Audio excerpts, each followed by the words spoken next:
ஊழல், அது மட்டும் இல்லாம அதிகாரத்தை தவறாக பயன்படுத்தும் அரசு அதிகாரிகள் பண்ற தவறுகளால காமன் பீப்புளுக்கு கிடைக்க வேண்டியது எதுவுமே சரியா போய் கிடைக்கிறது கிடையாது. இவர் 5 வருஷம் அவங்க ஆட்சிக்கு வராங்க, அவங்க 5 வருஷம் ஆட்சிக்கு வராங்க. நீ ஏன்டா அப்படி செஞ்சனா, அவன் அப்படி செஞ்சானு பதில் சொல்றான். ஸோ இந்த நாட்டை யாரும் என்ன பண்ணல, எந்த கட்சிக்காரங்களுக்கு எழுதி கொடுக்கல இந்த நாடு உங்களுக்கு தான் சொந்தம் அப்படின்னு சொல்லிட்டு. We also common people. So நாம கூட காமன் பீப்புள் தான். எனக்கு இந்த நாட்டில் ரைட்ஸ் இருக்கு. ஸோ நானும் இந்த நாட்டில் தான் பிறந்திருக்கேன். எனக்கும் அதிகாரத்துக்கு வரதுக்கான அத்தனை ரைட்ஸ் இருக்கு. அப்போ நம்ம இந்த அமைப்பை ஒன்னா சேர்ந்ததுக்கு மிக முக்கியமான காரணம் லஞ்சம் இருக்கக்கூடாது, சரியான வேலை செய்யாத அதிகாரிகள் இருக்கக்கூடாது.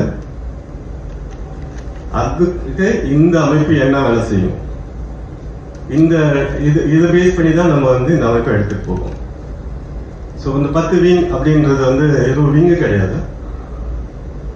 10 விங்கும் ஒரு துறை. அந்த துறை சார்ந்ததான் இந்த நாடு செயல்படுது. மினிஸ்ட்ரிஸ் இருக்காங்க, எல்லாமே படிச்ச ஐஏஎஸ் ஐபிஎஸ். அதனால எந்த மாற்றமும் 2020 எல்லாம் சொன்னாங்க 2020 உலக வல்லரசு ஆயிடும், நாமளும் வல்லரசு ஆயிடும். ஆமா, நாமளும் அதான் நெட்டு வந்துடணும். இந்த காமன் பீப்புளா இருக்கிற வரைக்கும் ஏதோ வல்லரசு ஆயிடுவோம். வல்லரசுனா என்ன வல்லரசு? முதல்ல ஏதாவது மாற்றம் இருக்கா? எனக்கு தெரிஞ்சு 20 வருஷமா இந்த நாட்டுல 20-25 வருஷமா எந்த மாற்றமும் நான் பார்த்ததில்லை.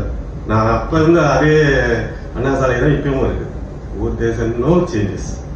ஆனா அரசியல்வாதிகள் தொடர்ந்து, நம்ம யாரையும் அரசியல்வாதிகள் குறை சொல்லல, நாம தான் இங்க மிஸ்டேக். இது ஏதோ அவங்களுக்கு மட்டுமே இந்த நாளை எழுதி கொடுத்த மாதிரி நம்ம பாட்டு நம்ம கொண்டாடி பிள்ளைங்களை பார்த்து உட்காந்துருக்கோம். அதனால பிரச்சனை தான் இது. ஸோ நம்மளால என்ன பண்ண முடியும், துறை சார்ந்து என்ன பண்ண முடியும்? நீங்க யாரையும் போய் சண்டை கூட வேணாம். ஒரே சொல்யூஷன் என்ன, மக்களாட்சி.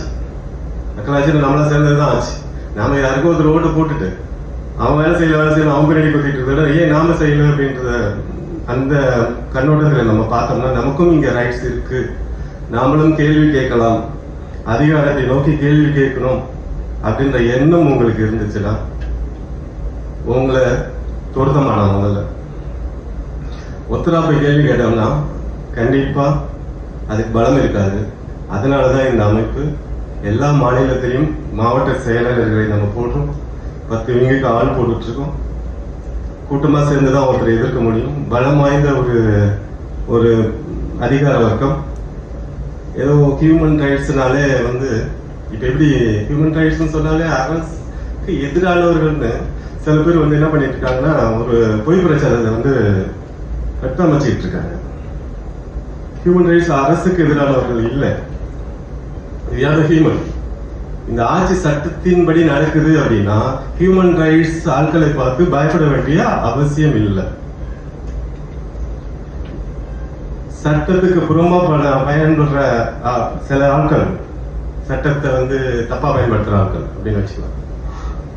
இல்ல லஞ்ச மொழியை வாங்கிட்டு வேலை செய்யறவங்களுக்காக மட்டுமே நம்ம எதிராக இருப்போம். தன்னுடைய வேலையை செய்ய மறுக்கும் அதிகாரிகளுக்கு நாம் எதிரானவர்கள். இந்த பேஸ்ல தான் இந்த அமைப்பு நடத்தப்படும். ஒவ்வொரு துறை சார்ந்து தலைவர்கள்